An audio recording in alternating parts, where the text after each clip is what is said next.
My wife sent me a text while I was 30,000 feet in the air, somewhere over the Atlantic. I didn't read it until we landed in Chicago.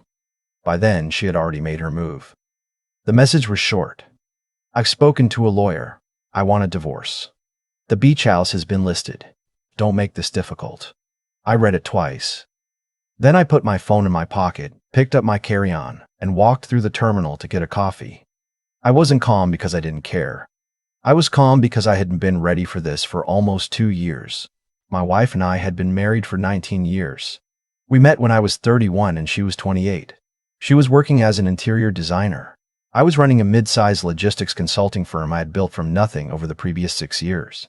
We had a daughter together who was now 17, and a life that looked, from the outside, exactly like the kind of life people spend their whole careers trying to build. The beach house was in the Outer Banks. 4 bedrooms, a wraparound porch, unobstructed ocean view. I had purchased it 11 years ago, 2 years before my wife and I refinanced our primary home in Raleigh. At the time of the refinance, my attorney had advised me to restructure how the property titles were held. It was standard asset protection language. I followed the advice. My wife was aware of the refinance. She signed documents. What she did not fully read, or perhaps did not fully understand, was that during that process, the beach house title had been moved into a revocable trust in my name only. I am not proud of the way that marriage ended, but I want to be honest about the timeline, because the timeline matters. For the last 3 years of our marriage, my wife had been spending weekends in Wilmington with a man named Patrick. She told me she was visiting her college roommate. I had no reason to doubt her at first. Then small things started adding up. Receipts for restaurants I didn't recognize. A hotel charge that appeared on a credit card statement and disappeared the next month when she started handling the bills herself. A weekend she said she spent helping her roommate move apartments. Except her roommate mentioned to me at a holiday party that she hadn't moved in over 4 years. I did not confront her immediately. I know that sounds strange, but I had spent enough time in business negotiations to understand that you do not reveal your hand before you know exactly what cards the other person is holding. So I watched. I kept records. I spoke quietly to my attorney. And over the following 18 months, I got my affairs in order. I want to be clear about something. I did not restructure my assets out of spite. I did it because I had built everything I owned through 20 years of calculated risk and relentless work. And I was not going to lose half of it to a settlement that rewarded deception. My attorney agreed. My accountant agreed. And when my wife sent that text at 30,000 feet, everything was already exactly where it needed to be. I called her from the airport. She answered on the second ring, which surprised me. "You got my message," she said. It wasn't a question. "I did," I said. "I just landed." "I think it's better if we do this cleanly," she said. "I've already spoken to Robert Hensley." Hensley was one of the more aggressive family law attorneys in the county. She had done her research. "That's fine," I said. "We can do this cleanly." There was a pause on her end. I think she expected more. "The listing goes live Thursday," she said. "I've already spoken to a realtor. The price point is competitive for the market." I took a sip of my coffee. "You might want to hold off on that," I said. "Excuse me. Just a suggestion," I said. "How is our daughter doing?" Another pause, longer this time. "She's fine. She's at practice." "Good. I'll be home Friday evening. We can talk then." I hung up and finished my coffee. My flight to Raleigh was in 2 hours. When I got home Friday night, my wife was sitting in the kitchen with a glass of wine and what I recognized as her composed face, the one she wore when she had prepared what she was going to say. I set my bag down. I poured myself a glass of water. "I think we should sit down," she said. "Sure," I said. She had a folder on the table. Inside was a printout of what appeared to be a property listing. The beach house, listed at a number that was, as she had said, competitive for the market. There was also a 1-page summary from Hensley's office outlining a proposed division of marital assets. I looked at the summary. I looked at the listing. Then I looked at her. "You listed the beach house," I said. "It's a marital asset," she said. My attorney confirmed it. "Did your attorney pull the title?" I asked. She hesitated. "The listing is already active. I've had 2 inquiries." I nodded slowly. "You should call your attorney tonight," I said, "before this goes any further." She set down her wine glass. "What did you do?" "I didn't do anything recently," I said. "This was handled a long time ago. The beach house is held in the Coastal Pines Revocable Trust. I am the sole trustee and sole beneficiary." It was restructured during the 2014 refinance. She stared at me. You signed the disclosure documents, I said. I wasn't saying it to be cruel. I was saying it because it was true. That was 11 years ago, she said. Yes, I said. She picked up her phone and called Hensley. I went upstairs and unpacked my bag. The next 2 weeks were what I expected them to be. Hensley's office sent a letter asserting that the trust was a fraudulent transfer designed to deprive my wife of her marital interest. My attorney sent a detailed response, outlining the timeline, the signatures, the disclosure documents, and the 11-year gap between the restructuring and the filing for divorce. The fraudulent transfer argument requires intent to defraud a known creditor. My wife was not a known creditor in 2014. We were married, and there was no pending or anticipated divorce proceeding at that time. The argument didn't hold. Then Hensley tried a different approach. He argued that even if the trust was valid, the beach house had appreciated significantly during the marriage, and my wife was entitled to a share of the marital appreciation. This was a more serious argument. My attorney acknowledged it. We prepared accordingly. What came out of discovery changed everything. I had hired a forensic accountant 8 months before my wife sent that text. Not because I was planning a divorce, but because something about our household finances had started feeling wrong. Small transfers I couldn't trace, a savings account that grew more slowly than it should have. I asked the accountant to do a quiet review. She found it. Over approximately 4 years, my wife had been making transfers from our joint savings account into an account I had never seen. The account was in her name only, opened at a credit union 3 counties away. The total transferred was just under $240,000. She had been careful. No single transfer was large enough to trigger automatic reporting. She moved the money in increments of $4,000 to $7,000, sometimes months apart. When I say I was not surprised, I mean I was not surprised by the existence of the account. I was surprised by the amount. $240,000 is not a small number. That is not someone quietly setting aside a little financial independence. That is someone building an exit strategy. I brought this to my attorney. My attorney brought it to the court.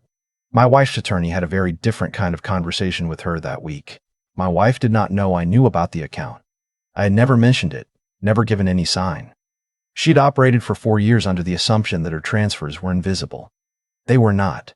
In the deposition, my wife's attorney tried to argue that transfers were for household expenses, irregular, perhaps poorly documented, but legitimate. My accountant produced 18 months of household expense records showing no corresponding purchases or payments that could account for the transferred funds. The credit union record showed the money sitting largely untouched. It was what the court considers dissipation of marital assets. The settlement negotiations shifted considerably after that. I want to tell you about the day we sat in the mediator's office because I think it says something important about how these situations actually unfold. My wife came in with Hensley and 2 associates. She was dressed carefully, the way she always dressed when she wanted to project competence. I came with my attorney and my accountant. The mediator laid out the framework. We would work through the primary residence, retirement accounts, and business interests first, then address the beach house and the credit union account. Hensley led with the marital appreciation argument on the beach house. My attorney acknowledged the argument and offered a one-time payment of $62,000, representing my wife's calculated interest in the appreciation, conditioned on a full and final settlement. It was a reasonable number. We had run the math carefully. Then my attorney addressed the credit union account. My wife looked at the table. Hensley objected on several grounds. My attorney walked through each objection with the patience of someone who had done this many times before. The final terms took 3 sessions to finalize. My wife received the $62,000 appreciation payment on the beach house. She received her share of the retirement accounts, which was governed by standard equitable distribution. She received a cash settlement representing her interest in the primary residence equity, the credit union account. $238,000 at the time of settlement was treated as dissipated marital assets. My wife was required to return 100% of those funds to the marital estate, which was then divided according to our settlement agreement. Because the dissipation was found to be intentional and prolonged, the court applied an unequal distribution, awarding me 65% of the total marital estate. She also paid a portion of my legal fees. I will not pretend the process was painless. 19 years of a life takes time to untangle. Our daughter was 17, and watching her parents dismantle something she had grown up believing was permanent was not something I could protect her from entirely. That part I do not have a clean resolution for.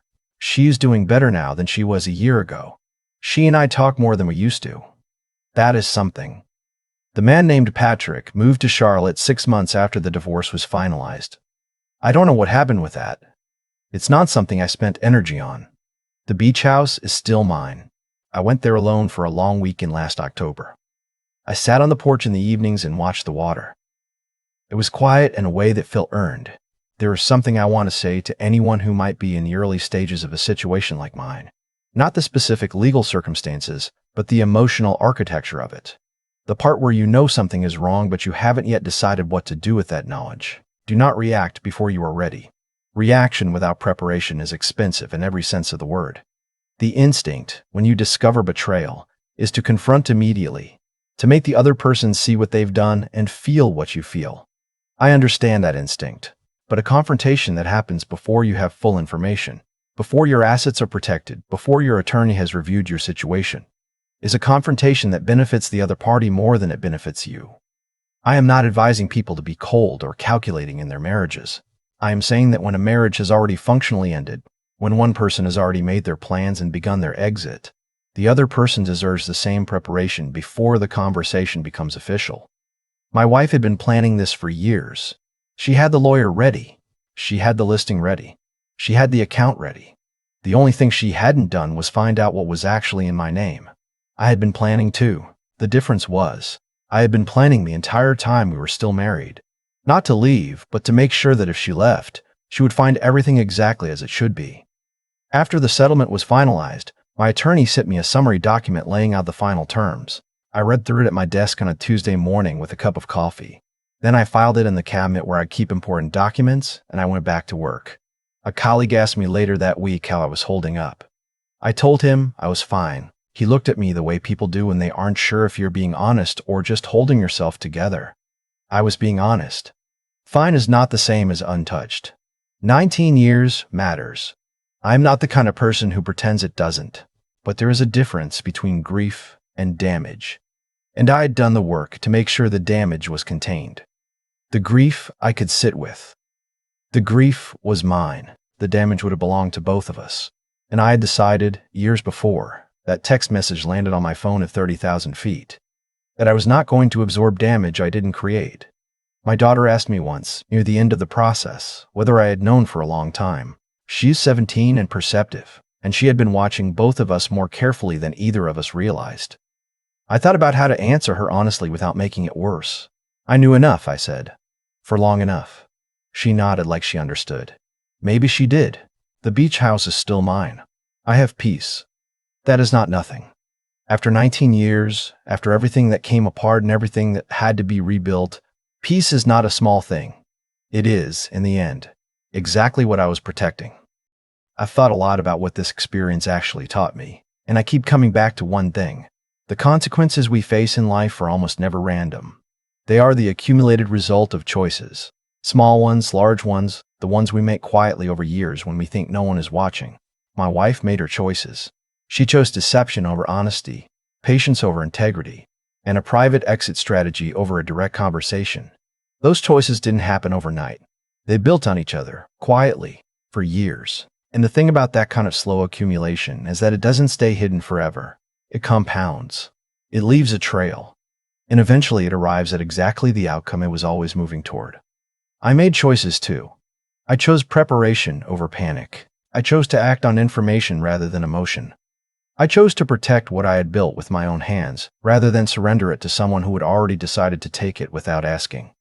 I won't pretend those choices were painless. Watching a 19-year marriage unravel while staying composed takes a toll that doesn't show on legal documents. But here's what I've come to understand about intelligence in difficult situations. And I don't mean raw cleverness. I mean the kind of clear-eyed thinking that separates people who survive hard circumstances from people who get buried by them. Real intelligence in a crisis is not about being the smartest person in the room. It is about knowing what you actually know, knowing what you don't, and refusing to act until those two things are properly sorted. Marcus held that line. He watched, he verified, he prepared, and he waited. That discipline, that refusal to be reactive, is what made the difference between walking away intact and walking away with nothing. There is also something to be said about the kind of character that gets built through years of genuine work. Everything Marcus had, he had built himself. The firm, the beach house, the financial structure that ultimately protected him. None of it appeared from nowhere. It was the product of discipline applied consistently over decades. And when the moment of crisis arrived, all of that preparation held. That is not luck. That is what it looks like when a person's inner foundation is stronger than the pressure being applied to it from outside. The hardest part of this story, the part I keep returning to, is not the legal maneuvering or the settlement figures. It is the daughter, 17 years old, watching the architecture of her childhood come apart. There is no clean resolution there. There was only the slow, unglamorous work of showing up, staying present, and rebuilding trust, one conversation at a time. Marcus is doing that work. That matters more than any court outcome. If you are in the early stages of something like this, or if you know someone who is, the most important thing I can offer is this: do not let the urgency someone else creates become your emergency. People who are acting in bad faith are almost always counting on your reaction. They're counting on you to move fast, to confront without preparation, to make decisions from a place of pain rather than clarity. The moment you slow down, gather information, and refuse to be rushed is the moment the dynamic begins to shift. What is built carefully and honestly tends to last. What is taken through deception tends to unravel. That is not a promise. It is simply what tends to happen when people play out their choices to their natural conclusions. Marcus kept what he built. His wife did not keep what she tried to take. That is the whole story, really.